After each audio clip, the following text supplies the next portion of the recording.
And we are live. Welcome in, everybody, to a live episode of the Huddle Up podcast, simulcasting on YouTube and Facebook. I'm your host, Chad Jensen. With me, as always, my partner in crime. You know him, you love him, is the lead NFL writer for Heavy.com. He is Zack Kelberman. Also, his writings, which we're going to talk about here in just a minute, a little tease, to be found elsewhere. And when I say elsewhere, a lot closer to home for our viewers and listeners here. But Zack, how you doing, bro? I'm good. Broncos got back to practice today. I'm excited to talk about the latest on Drew Lock. It seems like that's all any Broncos fan wants to talk about for good reason, so we hope to placate the masses tonight. I mean, at this stage, it's like, forgive me, I can't remember which one of our live viewers said this after the game on Sunday, after the Minnesota collapse, but they want meaning for these games. The season's over in terms of postseason implications, making it to the playoffs. That ain't going to happen. And fans want this season to have some kind of meaning, a reason to watch. And Drew Lock at this stage is the only thing keeping that fire lit for Broncos fans, I think, at all. Yeah. Right. And, but there's other I even tweeted this, I believe, about an hour ago. There's other reasons to watch the Broncos. Even if Lock doesn't play this year, you can watch Courtland Sutton do Courtland Sutton things. You can watch the Broncos' young talent develop. And also, it's still Broncos football, and you're going to miss that in February and March when those withdrawals start setting in. You're going to wish for any football. So even if Locke doesn't play, which he will, you enjoy the last rest of the season. They have glimmers of hope, and it's still fun to watch the Broncos play. Amen to that. You guys, I teased it a little bit, but for those of you who've been with us for a long time, listening to the show, following my work, following Zach's work individually, a lot of you got confused when all of a sudden Mile High Huddle stopped being on the 24/7 Sports Network. And then all of a sudden also Zach was publishing articles on a different team and for a different website. It's been very confusing for a lot of people. And, there's been without going into all the sordid history and details of what led to that, most of you understand and know that was outside of our control, what happened. And in fact, basically what it really boils down to is 24/7 Sports decided to get out of the NFL business, roll it all into CBS Sports, and keep 24/7 a college thing. So we took our talents elsewhere. As a publisher, I was fortunate and able to take Mile High Huddle to a new platform at Sports Illustrated. Zach sought some work elsewhere with Heavy.com, but we kept the partnership going here on the podcast, plugging away each and every day for you guys. And we're happy to report that Zach is returning as an actual byline, as an author, as a writer, this time, though, as a columnist at milehighhuddle.com. Once a week or so, you'll be able to read some deep dive analysis, maybe some hot takes here and there, Zach. Maybe. On your Denver Broncos. So Zach's got some stuff cooking up for you here that he'll be debuting very soon at milehighhuddle.com. Yeah, it's exciting. I hope Broncos fans are kind of, I've missed writing about the Broncos. I hope Broncos country, at least our subscribers and our followers here, will like to read what I have to write. Not so much news-based this time, but I want to just get out there. I want to maybe start a mailbag I can answer once a week. I can tackle the question, turn it into a column. Chad and I have some content ideas, but like he said, it's exciting that I'm returning to the Mile High Huddle brand as a writer, getting back into writing about the Broncos. I hope you guys read what I write, because I know I'm excited to write it. It's going to be awesome, man. I'm excited to read your first article officially. Appreciate It'll be coming out here soon. So look forward to that, you guys. And of course, once you see it, make sure you smash the share button, tweet it out there, get it out to everybody, and help us blow up Zack Kelberman's column that he's going to be publishing once a week at milehighhuddle.com. So keep an eye out for that. Now, a couple of quick reminders, and then we're going to dive into today's topics. Make sure you're following the show on Twitter, you guys. Super easy to do. That's the best way to keep your finger on the pulse of what's happening with the show in real time. So many of you are funneling and migrating over and following the show on Twitter. It's really helping to beef the numbers there. And also, it's just, when we have changes in programming, when we have things come up, polls, we need anything from you guys, that's the easiest way without actually podcasting live to reach you guys and for you to stay on top of what we're doing. So make sure you follow the show on Twitter at HuddleUpPod. And then another quick reminder, guys, and then we're going to get into the real meat and potatoes of today's show. Take some time, go over to Apple Podcasts, leave a creative review. If you like what Zach and I are doing here on the Huddle Up podcast, leave us a 5-star rating. What that does is two things. I'm going to put the link here in the comment stream. What that does is it enters you into our drawing, our giveaway that we do each and every month. We draw a couple of randomly selected reviewers off of Apple Podcasts and give away some swag like this hat or like this shirt that Zach's wearing here, Football Priest, Huddle Up Podcast on the back. And it also helps support the show. It's a great way to organically support the Huddle Up podcast. So take care of that. All right, Zach, we're going to get to what is on the minds of our awesome listeners and viewers here in just a second. First, though, well, let's give some love to our super chat donations already tonight. Jay Thomas from across the pond, chipping in 10 pounds. He says, Zach writing articles again at MHH is music to my ears. Jay, I really appreciate that. I see some other comments in there by Mitch Mann, by Stu, both Stus, I believe, Primakov.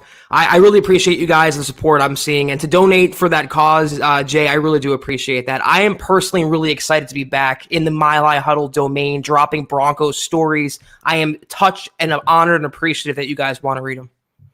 Amen. Big Daddy Kane getting in on the action, supporting the show with a $20 donation on Super Chat. Appreciate you, bro. Really, that goes a long way. Yes. Helps keep the lights on, helps us continue to bring you this content each and every day. Dylan chipping in with a $40 donation on Super Chat. Been watching these guys for about 2 years now, and they never disappoint.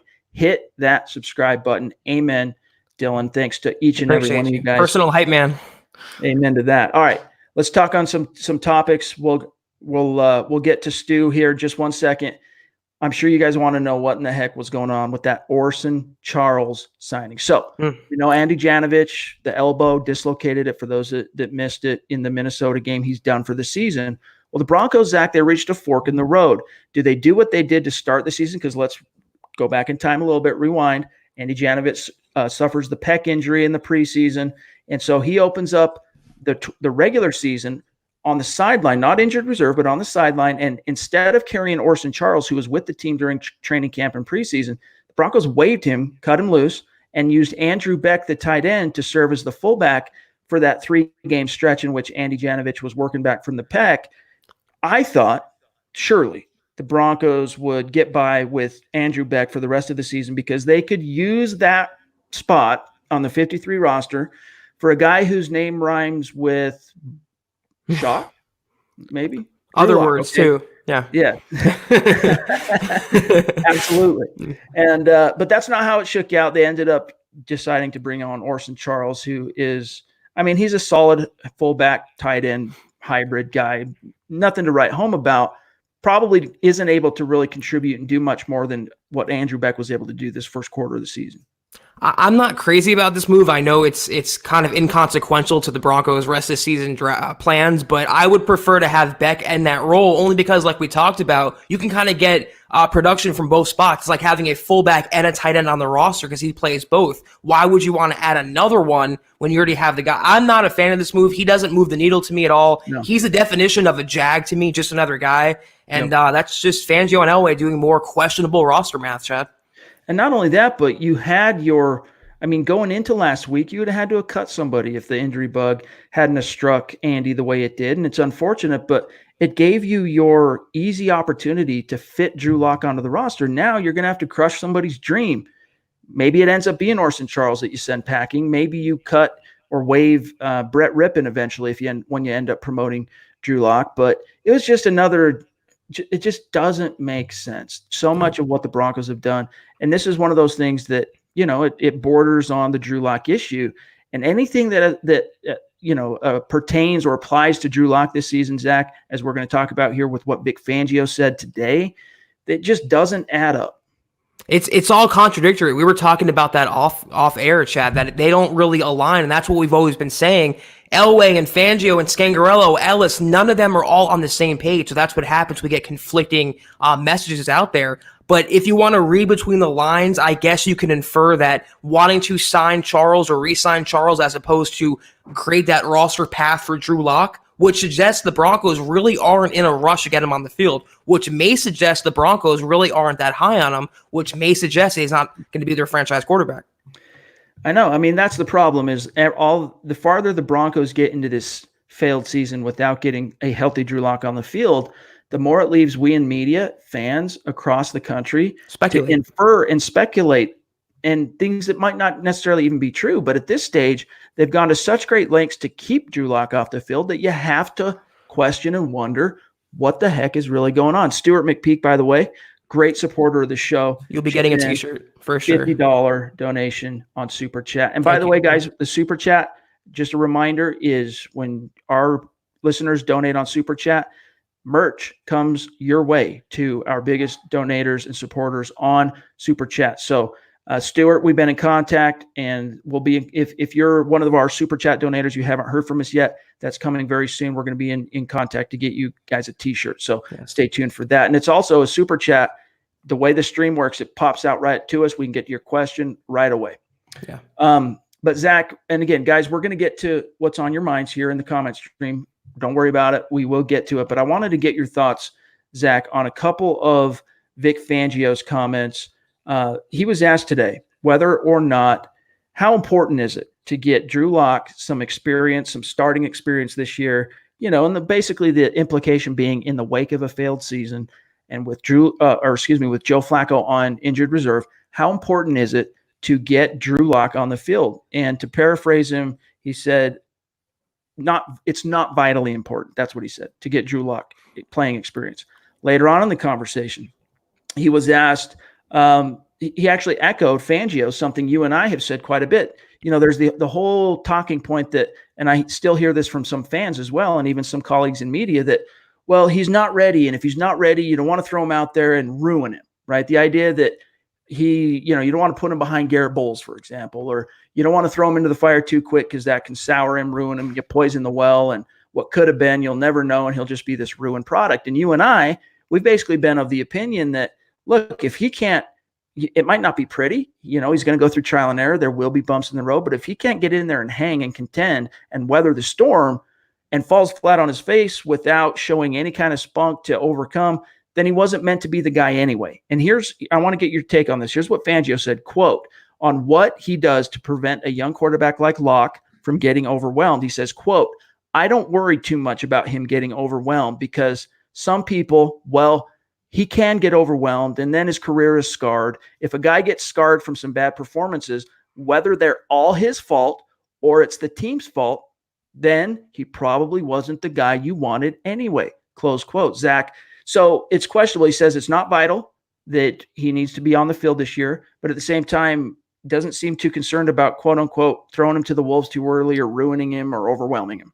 But it also seems like they want to put him in a perfect team situation. And then they say, well, if it's the team's fault too, you can't leave that possibility open. It's one or the other. You either put him in a position where it's all perfect or near perfect, or you throw him in as is and hope to see what he gets.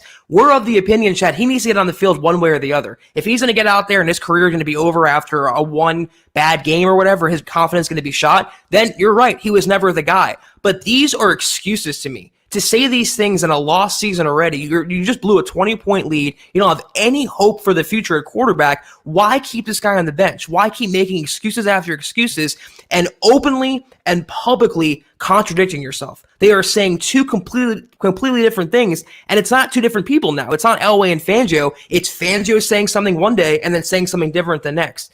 It leads me to believe that we have nothing else to go on, Chad, but they are in no rush to get him on the field, and I don't think their confidence in him is all that high. AJ wants to know what we think about with the $2 donation on Super Chat. Thank you, AJ. He wants to know what our thoughts are on the team dinner. For those who missed it, following the Minnesota game, which was early, according to Mountain Time, right? They got home pretty early by the time they, took the flight and got back to Denver. And so the whole team went out. It was kind of organized and spearheaded by Von Miller. The whole team went out and enjoyed a dinner together, and it was the players who attended described it as it was a great time and chemistry building, team building kind of moment outside of football for the guys. What I thought of the team dinner was, hey, that's great. That's anytime you can get the dudes together to bond off the field. I can only, Zach, see that as paying dividends in some way on the field. I mean, I agree with you, but knowing me, let me play devil's advocate. I don't think after blowing a 20-point lead in that game, you're going to go out for dinner and pretend everything's good. It doesn't really send the best message to me, but that's just my point of view. I can also see it as building camaraderie, and a couple people, Will Parks, Von Miller, mentioned that the culture now is different because they're sticking together. I just don't see it as something to celebrate after blowing that type of game. If they would have won, sure, but after a loss, I don't know about that. Yeah, and even Chris Harris, he was asked how he enjoyed himself at the dinner, and he's like, well, I put on a happy face, to paraphrase him, but I don't like losing. And I think you're right. Like for Harris, a guy who's been to the top of the mountain with the Broncos, winning Super Bowl 50 and 4 Pro Bowls, 3 All-Pro nods in his career as a Bronco, he felt a little uncomfortable going out like that, I think. And this is I'm not trying to put words in Chris's mouth. This is me reading between the lines. He felt a little uncomfortable going out in an environment like that after such an historic collapse. I mean, it really was a historic collapse, and the defense especially. I mean, the dinner was spearheaded by Vic Vaughn, and it was the defense's fault basically that the Minnesota Vikings were able to storm back.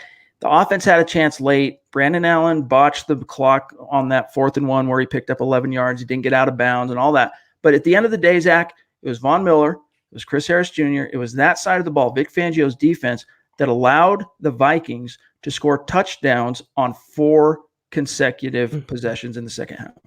I think it's interesting, too, that Vaughn is the one that put on the dinner, knowing how apathetic Vaughn's looked this year and knowing that there might have been some friction between him and Fangio. For him to organize a celebratory get-together after suffering, like you said, a historic defeat, it doesn't really totally sit right with me. I'm not going to criticize. I'm not going to go on a tangent here, but I don't think that was a necessary move. And then to flex about that after the fact, it just makes it doubly worse. I want to get back to this Drew Lock thing, though, for just a minute, not to flog a dead horse here, but Vic Fangio, for those of you who missed it, he went on KOA radio on Tuesday. He does a weekly segment on Logan and Lewis, and he was asked, he was asked about Drew Lock and, what to expect. And he basically said, look, we're going to do again this week what we did last week. He's going to get some scout team reps, and he's also we're going to peel off some first team reps for him. Then we'll see if he's ready to be the backup, and that'll be the next step for him. Intimating that in order for Locke to get on the field as a starter, he first at least needs to have a game, suited up on the sideline, clipboard in hand, earpiece in, and be the backup. Well, Vic Fangio kind of contradicted himself on that today at the podium. He was asked first and foremost if he's any closer to targeting a time for when Drew Lock will appear in a regular season game. Quote, no, not yet. And then he was asked whether or not Locke does need to be the backup before he can be the starter. Zach, quote, not necessarily, but it may work out that way, close quote. Zach, do you foresee this as being a guy who literally goes from injured reserve to the starting lineup, or do you think the Broncos will, in fact, make him the backup at some point in the near future, and then that'll be the stepping stone to being the starter? I just don't see, based on the way they've handled him the last 6 months or so, based on the way they've handled him since they drafted him, I don't see how they're going to just thrust him in there into the starting lineup when they seem pretty content with Brandon Allen, at least as the Band-Aid for now, as the young Band-Aid. I have to see Locke on the field. I have to see him at practice. I'm thinking from the Broncos scope here. They're not going to throw him into the Wolves. Fangio and Elway keep talking about not putting him in a dangerous situation, even though they're contradicting themselves. I don't see how you can put anyone, especially a raw quarterback, from being totally cold on the sidelines to being in the starting lineup. I think they have to gradually work him in. I just would have preferred they would have had him practice earlier this season, not put him on IR and all these other hindsight moves that we can't change now. It just continues to mystify all of us. It doesn't make any sense. Before we turn the page, and we'll get to this question from Tony here on our super chat, but do you see, another week has gone by really since we've asked this question, but when do you see Drew Lock actually hitting the field this year? What week? I was going to say week 13 after the Vikings game, but based on their comments, Chad, I think it's a little optimistic. Maybe week 14 now as a best case scenario, but definitely I would say week 16 and week 17 would be Drew Lock's weeks for sure. He should get more than that, but I think that's the bare minimum. He absolutely should get more than that. And the way the team continues to slow roll it publicly, the things Fangio is saying again this week, I think it's week 16, and it's going to be a 2-game sample size, which, by the way, Fangio spoke to. He doesn't think that it's enough time to give a positive or a negative. And he thinks even if he started playing now, basically, that he could get 6 games under his belt and they could get a false positive. He could play really well and they can get all excited and go into 2020 with him as a guy, and maybe he falls apart. Or vice versa. He could play terribly in 6 starts and then go into 2020 and all of a sudden have a really great career. He's saying that it's not enough of a sample size either way, basically, to give a definitive evaluation on a player, a young quarterback like Drew Lock, which, he's the coach. Far be it from me to, poke holes in what he's seen in his 40 years in the league, Zach. But I think as a team where you are facing so many unknowns, and the one big missing piece to the puzzle remains the quarterback position, I can't see how in any way, shape, or form it could hurt to get as much information on lock this year as possible, get as much of an evaluation on lock this year as possible, so that what you're dealing with going into the 2020 draft, because you don't want 2017 to happen all over again. Right. By that, I mean, you're 1 year removed from drafting Paxton Lynch. So you think, oh, we're going to hold pat. He got a couple of games exposure, not enough to know either way. So we're going to go ahead and stay out of the quarterback sweepstakes in the 2017 draft. Meanwhile, you got guys like Deshaun Watson and Patrick Mahomes, who you could have grabbed in that draft. It's a great point. And yeah, I would hate the Broncos slow rolling this to the point that they back themselves into a corner and would have to go out next offseason and draft a quarterback or acquire another quarterback. And that whole false positive argument, if that's the way the Broncos are thinking, he can bust at any time, Chad. Look at Jared Goff. He took him to the Super Bowl last year, and now this season he looks back to playing very mediocre in a Sean McVay system. So he could bust at any time, Locke, but the Broncos can't operate in fear. They can't operate like they operated with Paxton Lynch. Even if he's bad, that way they know they can go into next season. They have him on the roster. They have Brandon Allen on the roster. They can go out and get another quarterback, but they just have to know one way or the other. And I wouldn't think that having short sample sizes and not really having a definitive conclusion on them would benefit them in any way as a decision maker. Yeah.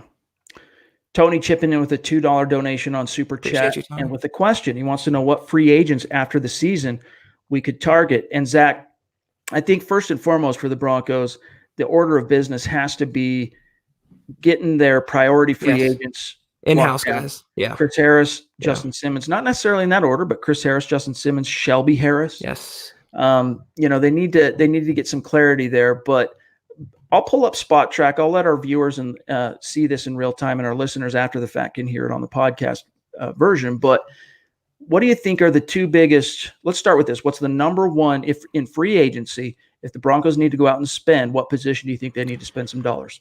They're needing linemen of some sort, a guard and a tackle. They can use a speedster wide receiver. I mean, they have needs at cornerback if they let Chris Harris Jr. walk. But this is just me personally. I don't like looking at free agency until a little closer to the season. And so many things can change. Players can re-up. Players can, force a way out of a team. We don't know what the landscape is going to look like just yet, but they have to shore up some major positions here. We're going to assume they're not going to go free agency or the trade market for another quarterback, but they got to go offensive line, defensive line. If Derek Wolfe goes, secondary, they have some holes they have to fill, and they have the money to fill those holes with. All right, just for the sake of taking care of our Super Chat, I'm going to show you guys here. I'm going to share the screen for a second so you can see what Spot Track shows as the available free agents for 2020. I don't know how well you guys can read this. Let me see how I can. I don't think I can do any better than that on the screen. But for those of you who can't read it, you got Andrew Whitworth at the very top of the list. He's 38 now. So he's going to be in his age 39 season next year. Anthony Costanzo in Indianapolis. You got Kelvin Beachum, Brian Bulaga. There are some names. Jason Peters. There's some talent there. He's getting older. But if you're looking for, also Jack Conklin, who had a great start to his career in Tennessee, has not had as great of a season this year, and last year there's been some questions. But, if the Broncos wanted to spend again at the tackle position, the problem, Zach, is that, every time John always tried to spend, with the exception of Jared Valdir, which was a trade, it's come back to really haunt and bite the team. That's a really good point. Yeah, Donald Stevenson, Menelik Watson. Yeah, they've really had some whiffs there, but there's some good names on the open market, Chad. I don't think, obviously, they're all in their 30s. They're not going to be 10-year starters, but how many of them would be better than Garrett Bowles? I would say all of them. Can you be worse than Garrett Bowles? So maybe if they signed a stopgap like a Jason Peters, like a DeMar Dotson, and then used a first, second round pick on a left tackle, that's having a plan now and a plan for the future and not relying on Garrett Bowles. I'm still on the go after Tristan Wirfs or Andrew Thomas train in the first round and relegate Garrett Bowles to your swing tackle position. I'm really reluctant, even at this stage. One thing I'm kind of inclined to agree with Fangio on is, even if Locke played all 6 games this year, unless he was unless he was literally throwing like Nathan Peterman picks game in and game out, I don't think we're going to see enough there to say, he's not there's no hope for him being the franchise guy. I really don't want the Broncos at this stage. And now I know a lot of colleagues, even some of them at Mile High Huddle, disagree with me on this. They think you got to keep going back to the well. We had Nick on the podcast a week or so back to say, look, if you don't know that Locke is the guy, it's incumbent upon you to, see what you can find in the 2020 draft. And while I'm not opposed to the Broncos taking a quarterback at some point, Zach, I don't want the Broncos using a top 10 pick, which they're cruising for at this stage, on a quarterback when you still have Drew Lock, who's a first-round caliber player that you know nothing about. So that's why I'm saying build the nest. I'm with Eric Trickle on this, our lead draft analyst at milehighhuddle.com. Build the nest around Lock and give him all of 2020. Now, Trevor here just chipped in $20 on Super Chat. He says, thank you, Trevor. Appreciate you, bro. He says, I think Elway must be serious about the whole 2 to 3 year Lock development process because they are slow rolling the crap out of this. P.S. Why the heck isn't Juwan Winfrey getting snaps? The dude makes plays and more than Hamilton, which is true. I don't know what it is. Like Deshaun Hamilton showed some real chops, especially the final quarter last season when Sanders was on injured reserve and Demaryius Thomas had been traded. And so you had Cortland Sutton and Deshaun Hamilton as the two starting wide receivers. Hamilton actually was better than Sutton during that 4-game stretch to end the season, had a couple of touchdowns, and he was doing really well. I don't know what it is about this year. I mean, he plays his role well in terms of when he has to block and running routes that draw attention and free up other guys. But as a receiver, he has not emerged. He is not separating himself. Great route runner, but it's just not coming out in the wash. And meanwhile, to Trevor's point here, you've got Juwan Winfrey, who really showed well in the preseason, but they have basically flopped. For the most part, he's been a healthy scratch, Zach. So what's your take for Trevor? My take is that we talked about this a couple pods ago, with a quarterback like Joe Flacco and all the instability and all the inconsistency with Scangarello's play calling, how many star talents can be born this season from the Broncos? They're fortunate they can have Lindsey and Freeman running strong and having Cortland Sutton develop into the wide receiver one. Below them, though, I mean, they'll be lucky to get Fant going. They'll be lucky now to get Tim Patrick going. There's only so many snaps to go around in this offense and only so many players there to absorb those snaps and take advantage of them. It's a sophomore step back for Deshaun Hamilton. I don't know if it's Scangarello's scheme, the quarterbacking, or what, but you saw Tim Patrick come in, Chad, made an instant and immediate contribution. It's just that some players take to this offense more. Juwan Winfrey, more of a project. He made plays in preseason, but his development was still way behind, and he's a guy for the future. But right now, they have enough on their plate getting these star players involved before adding rookie players to the mix. I mean, I think they definitely need to, at some point, as far as, restocking the cupboards, they need to get a wideout who can really create separation underneath. And even though Hamilton can do that as a route runner, for whatever reason, he's not drawing looks from either quarterback. You need some speed. I mean, think of what the Chiefs have there for Patrick Mahomes and not only Tyreek Hill, but Mecole Hardman. I mean, there's some real vertical speed and quick twitch elements to that game. And that's one thing the Broncos are lacking. Tim Patrick, he's a go get the ball, big bodied possession type of wide receiver. Cortland Sutton is developing into a bona fide, Brandon Marshall level at his peak type of wide receiver, but you need a complement to him. And as encouraged as I was by Tim Patrick, 4 receptions, 77 yards last week against the Vikings, I'm not sure he is that long-term guy. I think he's more cut out to be the third guy in the rotation in terms of, he's on the field when you run 3 wide. He's on the field in 11 personnel and bigger packages, but you need that bona fide number 2, a wide receiver more akin to Emmanuel Sanders in his prime than Tim Patrick. And I think they're going to have to go to the draft for that. And Zach, there are some really good options in this year's draft, which is why you can't completely rule out the possibility of the Broncos taking one of these blue chip wideouts in the first round this year, depending on how things unfold. And I think, Zach, in order for that to happen, you would need to see them trade back, kind of like they did in this past draft, take Noah Fant at pick 20. I think you need to see a similar thing in order for Elway to feel comfortable taking a wide receiver round 1. I'm with you on that. And after seeing the Vikings, it's like you have Stephon Diggs, but they have Adam Thielen too. And that's a great 1-2 combo there. They need a possession receiver and a guy underneath to do that damage. That was supposed to be Emmanuel Sanders. They don't have him anymore. They don't have a burner. That was supposed to be Brendan Langley. That didn't work out. They really have possession receivers in this offense. They are all cut from the same cloth. And I think it would help everyone's game if, like Chad said, they had a smaller guy, a speedy guy underneath freeing up the defense and kind of creating some more space. So maybe in the draft, not a top priority, but a priority nonetheless. All right, guys, we'll get to some of your questions here in the comment stream before we get out of here. From Aaron Lynch, he says, the defense fell apart when the Vikings changed the tempo. It seems like a complicated system that can be great with time and better player chemistry. Who do you think needs to get paid for that to happen? Well, we've already touched on it tonight, but absolutely Justin Simmons, the Broncos need to get him back. Yeah. He has really taken to the Fangio scheme, which is very safety friendly. I mean, safeties tend to be very prolific and productive in Fangio's scheme, as do the off-ball linebackers.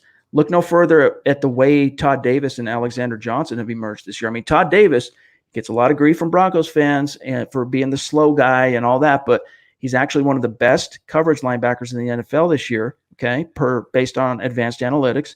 And he's been a tackling machine. He has completely thrived in this system for Fangio that really helps from a coverage perspective, linebackers and safeties. And the same goes for Alexander Johnson. The same goes for Justin Simmons and Kareem Jackson. So, Zach, I think you got to get to what Aaron's saying here. You got to get Justin Simmons re-signed, but that's only half the battle because the Harrises, the Chris Harris and Shelby Harris, two key components. If this team's ever going to learn how to close defensively, I would think you would need both those guys back in the saddle, but it's going to be hard to get both of them. It's going to be hard to get either of them, let alone both of them. Right. I'm with you 100% on the logic there, Chad. My priority list, though, is Simmons 1 and then Shelby Harris 2. You need interior disruptors. You can never have too many pass rushers. He's good against the run. He's disruptive. He has definitely earned a new contract. And in this Fangio defense, the secondary is so important. And that's one spot on this team where we're seeing a noticeable difference from last year is the secondary. So Simmons is by far the number one priority. Shelby Harris, though, needs a new contract. He's balled every single year. And it's as we've seen in Super Bowls, defense wins championships. They need interior pass rushers, and he's the perfect guy for the job. Tony says, my friend thinks Fangio should be fired, and he's another Wade Phillips. What's your thought, guys? No, I don't think Fangio has done – let me put it this way. Nothing Fangio has done this year or hasn't done, to me, is deserving of him not getting at least 2 years at the job. Right. All right. Yeah. And it's not going to happen. He's not going to get fired. Even if the Broncos don't win another game and they finish 3-13 this year, Vic Fangio will get another opportunity, and deservedly so. Like, you're seeing how his imprint is starting to affect the team defensively. If you look at the metrics, I know that they have crumbled in the clutch in 4 games this year that they should have won, where the Broncos had the lead in the fourth quarter, and 3 of those losses came with a walk-off field goal. But if you look at the statistics, I mean, we're talking about a defense that went from the first quarter of the season, everybody's still learning, kind of figuring out Fangio's scheme, very much still in the learning curve phase. They went from being the 27th ranked rushing defense, allowing the likes of, who was it that busted off 200 on them earlier this year? Running back. Anyway, neither here nor there. But allowing a 200-yard rusher in a game, name escapes me, to now, okay, now that everyone's starting to get on the same page, they've learned, they've absorbed this system, the Broncos have already climbed back to number 11 as a rushing defense. Passing defense, they're top 5. So at third down defense, they've been really good with the exception of Minnesota. Same with the red zone. So you're seeing that side of the ball coalesce, and his imprint starting to really make a difference. His detail-oriented approach as a coach and as a leader, he needs more time, and so does Rich Scangarello. The question here, Zach, is not, do you fire the head coach? The question is, you need a DACM quarterback. And at this stage, there's really only one guy on this roster that has the makeup or the possibility or the skill set or the traits or the attributes, whatever you want to say, of being the possible franchise guy, and it's Drew Lock, which is why you got to get them on the field. Yes. And in terms of Fangio, I mean, Vance Joseph, he got 2 years. Let's be honest here. Vic Fangio can lose every game from here on out. They can get blown out by 50 points every game. He's still getting another season, and he deserves one. We don't know if he's one of those guys like Wade Phillips, who's a better coordinator than head coach. He's, I think, done more good than bad, Chat. He hasn't been this mastermind that I think a lot of us thought he'd be right out of the gate. It's taken a little bit of an adjustment period. Might be rubbing people the wrong way behind closed doors, but he brings a lot of good to this organization. And once he gets the right quarterback and the right offense in place, combined with that defense, they're going to be a pretty formidable team. Agreed. And yes, it was Leonard Fournette, week 4, Jacksonville Jaguars. Thanks for that, guys. Last year was Crowell and Todd Gurley in back-to-back weeks. Good times. Great Crowell times. Vance. All right, one or two more guys, and then we will wish you a good evening here. Let me see what we got. And let's see here. Here's one from Andy. Broncos need to change their mindset coming into games, and not for them to be surprised when they do well, and then later on in the game shell up. Thoughts? Yeah, I think that's part of it. Is it's the fake it till you make it. Act like you've been there before. Several times, even with Flacco as the starter, they got out to 17-point lead at one point earlier in this, twice actually in two games in the first half of the season. They get out to a 20-0 lead in Minnesota, and then you can feel it. All it takes is that one turn of the tide where a good team, they resist the turn of the tide when a momentum swing appears to be happening. That's when on the next series, whether it's defense, offense, whatever, swung it, that next series, they battle back and they make it clear that we're not going to let that one small little thing dictate the flow of the remainder of the game. Whereas the Broncos, all it takes is that one, they could be riding high. I mean, we talked about this in the gut reaction, man, that first half in Minnesota. I mean, every fork in the road where something could have gone wrong. I mean, it was the opposite of Murphy's Law for the Denver Broncos. It was everything went right that could possibly have gone right, with the exception of that one interception Allen threw at the end of the second quarter, which turns out, Zach, to be that momentum swing that instead of the Broncos going into halftime and saying we can battle back from that, they get the here we go again, start looking at their feet, their in the dirt, poor me, hanging their heads.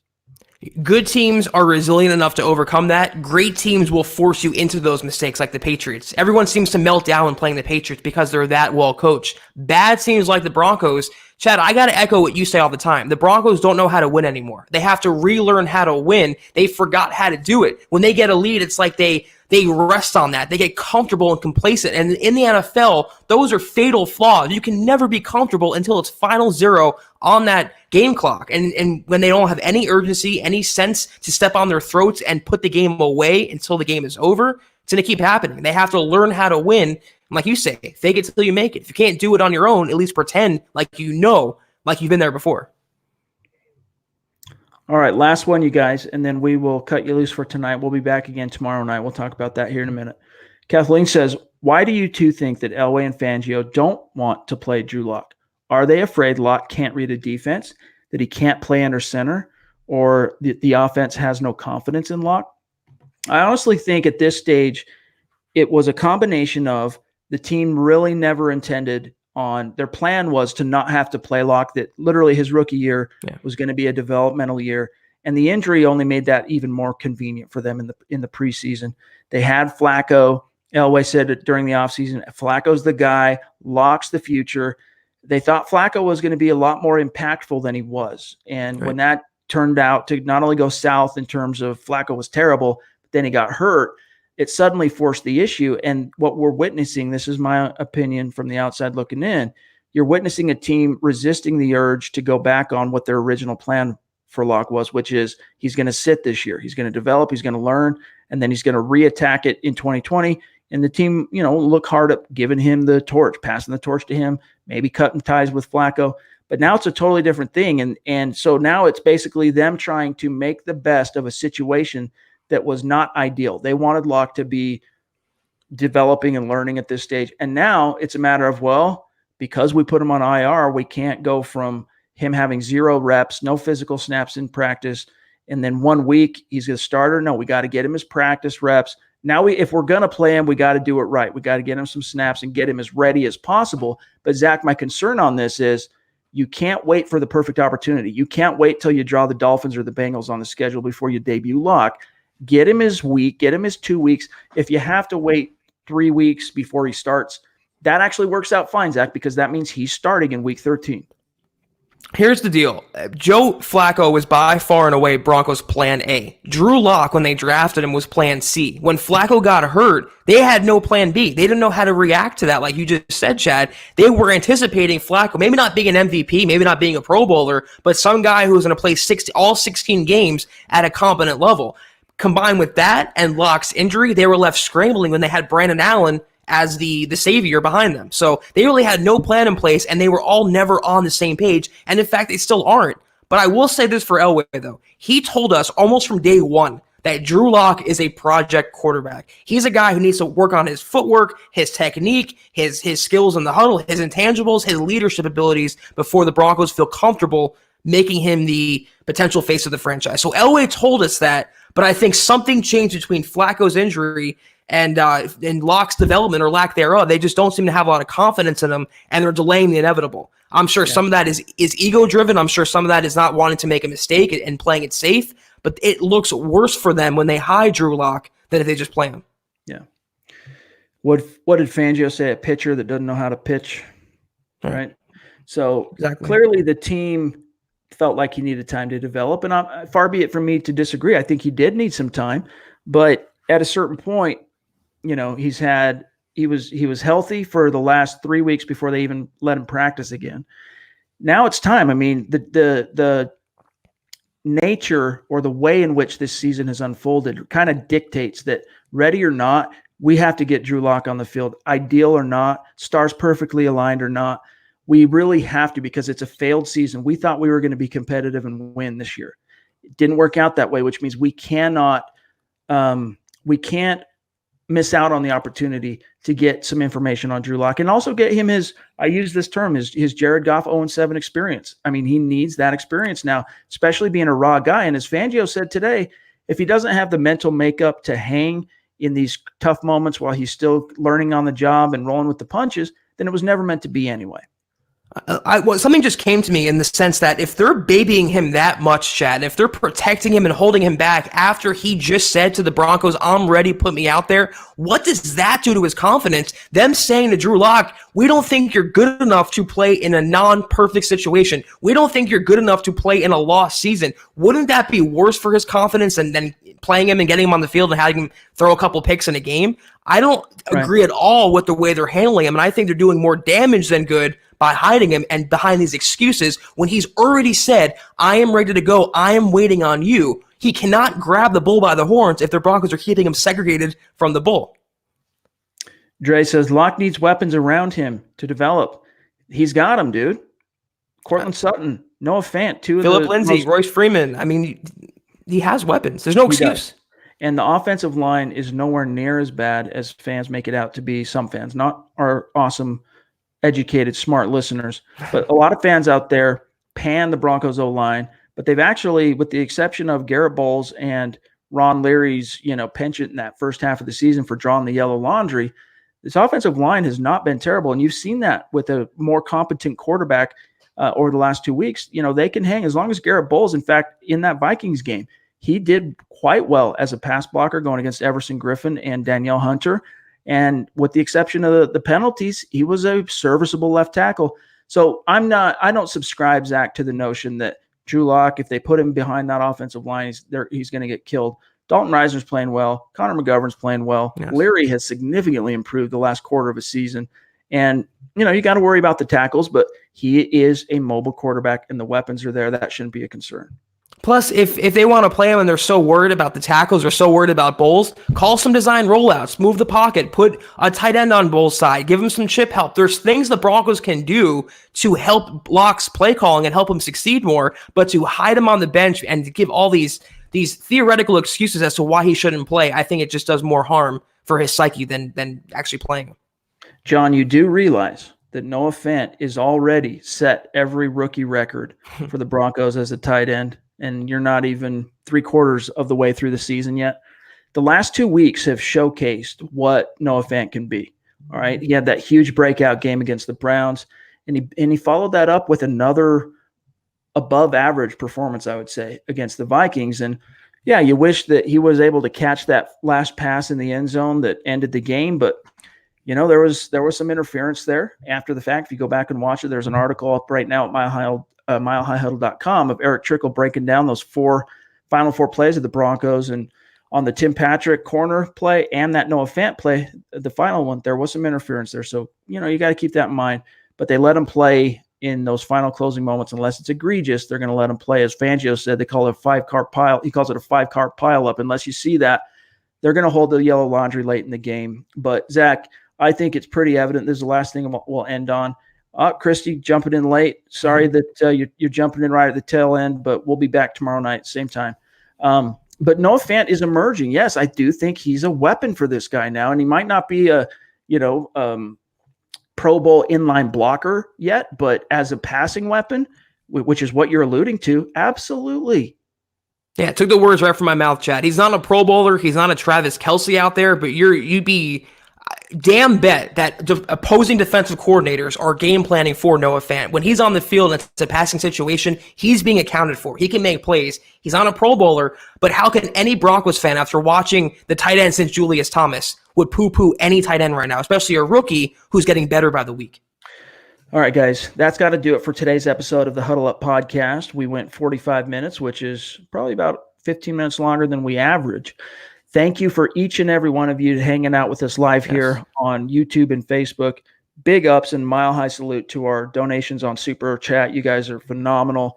And we've got a lot of cool things planned for our Super Chat donators that we're going to continue to unfold as we get farther into this season. And by the time you guys talk to us next, we're going to have some specific instructions for our Super Chat donators who have contributed in the month of October and November to get in touch with us to start getting some merch, some thank yous sent your way. So stay tuned for that. Make sure you're following the show, you guys, on Twitter at HuddleUpPod. You can find my partner, Zack Kelberman, on Twitter, as you can see here, at Kelberman NFL, myself at Chad and Jensen. And remember, Zack is going to have a column coming to milehighhuddle.com on a weekly basis starting in the very near future, probably this week. You think, Zack? Yeah, for sure. Stay tuned for that, guys. So stay tuned for that. And it's not going to be news. It's going to be analysis. It's going to be opinion. It's going to be maybe some hot takes. It's going to be, hard-hitting column from Zack Kelberman. So stay tuned for that. But, Zack, we'll be back tomorrow night, same time, 6 p.m. Mountain, 8 p.m. Eastern for the final Huddle Up podcast episode of this week. Stay tuned for that. Zack, have a good night, my brother. You too. See you tomorrow night, Chad. See you tomorrow. All of our great listeners and viewers that are with us now, thanks again for joining us. We will talk to you tomorrow night, 6 p.m. Mountain, 8 p.m. Eastern.